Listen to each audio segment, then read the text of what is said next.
There are 400,000 men on this beach. Christopher Nolan's Dunkirk stormed the box office with a better-than-expected $50.5 million domestic debut over the weekend. This marks the best opening in recent memory for a World War II film. Overseas, the critically acclaimed movie also impressed with a global assault of $105.9 million. Still, Dunkirk will need sizable staying power in order to make up for a net production budget of $100 million and a major marketing spend.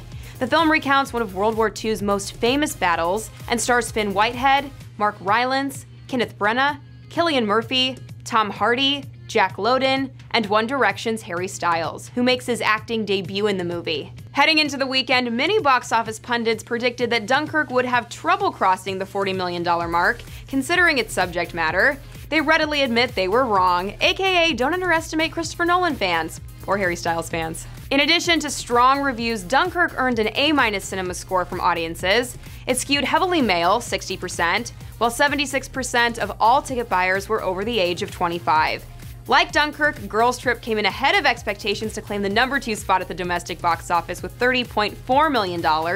That's the best showing for an R-rated comedy in 2 years, and the best showing for any live-action comedy so far this year. For decades, Hollywood studios have operated on the premise that a film featuring a black cast wouldn't necessarily reach and play to a broader audience. But now, moviegoers are taking matters into their own hands, challenging that assumption and proving Hollywood wrong. The movie stars Regina Hall, Tiffany Haddish, Jada Pinkett Smith, and Queen Latifah as lifelong friends who go to New Orleans for a raunchy weekend of fun.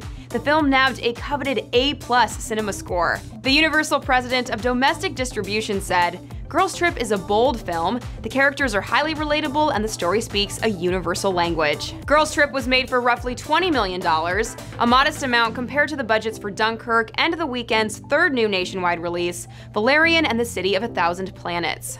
The sci-fi epic cost $180 million, but crash-landed in the US with a $17 million debut. Valerian is based on the French graphic novel series and stars Dane DeHaan and Cara Delevingne as celestial cops who must travel through space and time in order to save the universe. The film received a B- cinema score.